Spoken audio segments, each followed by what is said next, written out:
This is Dr. TCV Mallikarjun Rao. Today we are going to discuss about motion in a straight line part 2. Here we start with the acceleration. What is acceleration? Acceleration is a rate of change of velocity. Once a body is in acceleration, its velocity continuously changes. For example, we consider a particle. Its velocity is v1 in t1 time and its velocity is v2 in t2 time. In that situation, the average acceleration can be expressed as v2 bar minus v1 bar by t2 minus t1.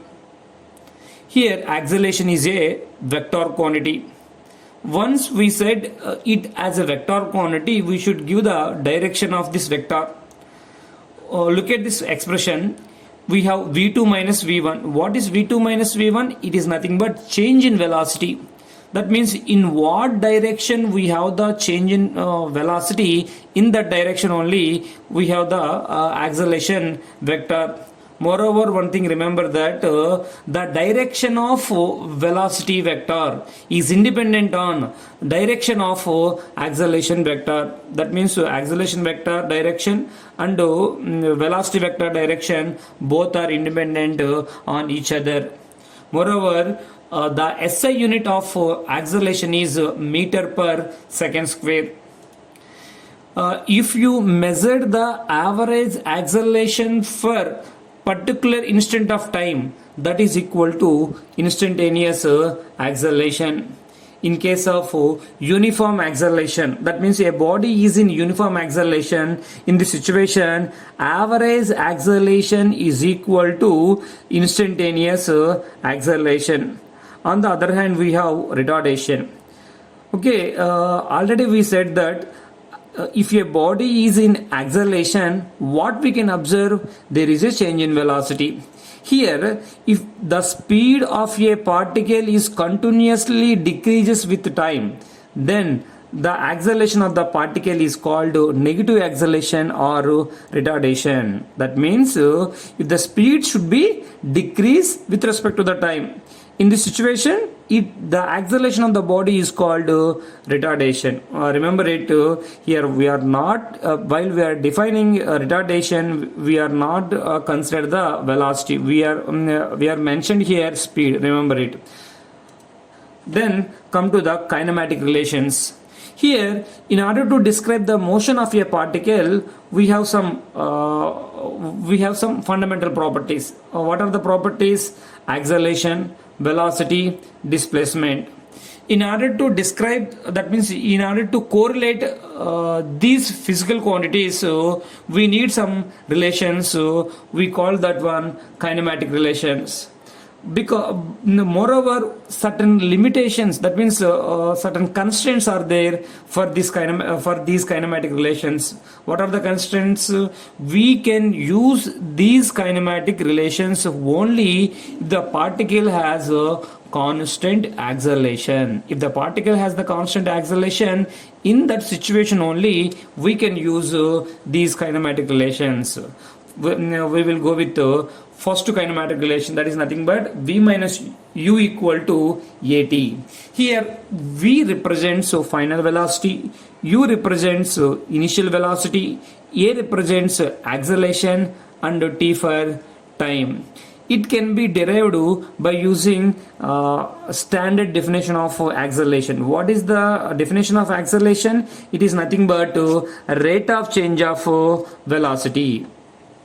Take this dt term to this side, then what happened? Dv equal to a into dt. Here what is dv? It is nothing but change in velocity of the particle in very short interval of time, that is nothing but dt.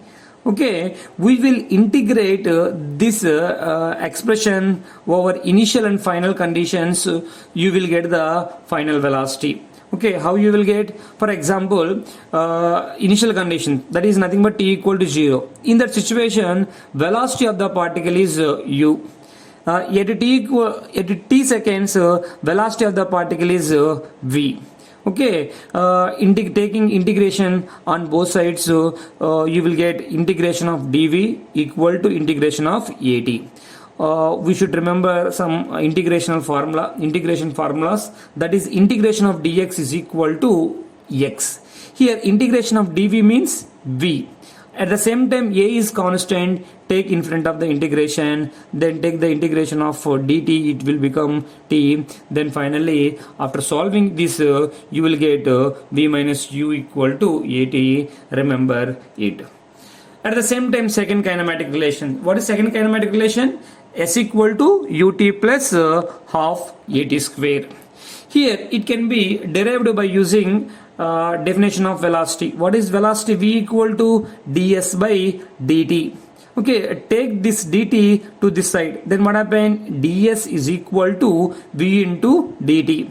According to the first kinematic relation, so what we can write? V equal to u plus at. That means the final velocity is equal to u plus at. Okay, substitute this one here. What happened? ds is equal to u plus at into dt. Here also we will take the integration to get the total displacement from initial and final conditions. What are the initial condition? Time equal to 0. In that situation, particle position is taken as 0. At the same time, at t equal to t seconds, then what happened? Particle displacement is s. Then take the integration, you will get this relation. Here one thing remember that here a is constant, therefore you should take the a in front of the integration. Okay, remember this one. Then come to the third kinematic relation. Here we know acceleration is nothing but dv by dt. Okay, numerator and denominator is multiplied with dx, you will get. Okay, that means if you multiply numerator denominator with dx, there is no change in definition of acceleration. Here instead of dx by dt means rate of change of displacement. It is nothing but velocity. Take this dx to this side, then what happened? V into dv equal to a into dx. Here also we will take the integration on both sides, so from initial to final. Here its starting position, that means s equal to 0.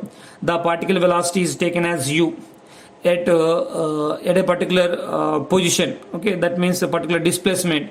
The particle velocity is v. Okay, then take the integrations.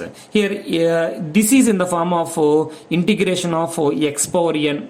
Okay, integration of x power n means x power n plus 1 by n plus 1. Using that relation, if you take the integration for dv, the v into dv, it will become v square by 2. Okay, a into a is constant taken in front of the integration. Integration of dx means x.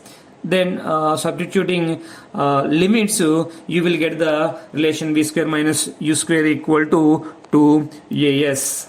Then come to the displacement in nth second.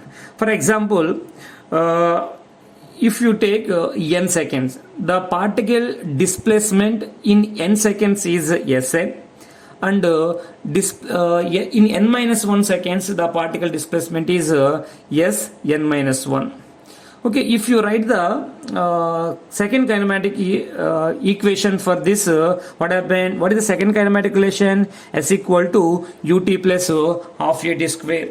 Instead of time, we will write here n. Then what happened? Sn equal to un plus half a n square. Instead of time, if you write n minus 1, then what happened? Sn minus 1 is equal to u into n minus 1 plus half a into n minus 1 square. Okay, take the difference of these two expressions. Then what happened? You will get the distance traveled by the particle in nth second. It is equal to u plus a by 2 into 2n minus 1. Okay, remember these kinematic relations. These are helpful in problem solving.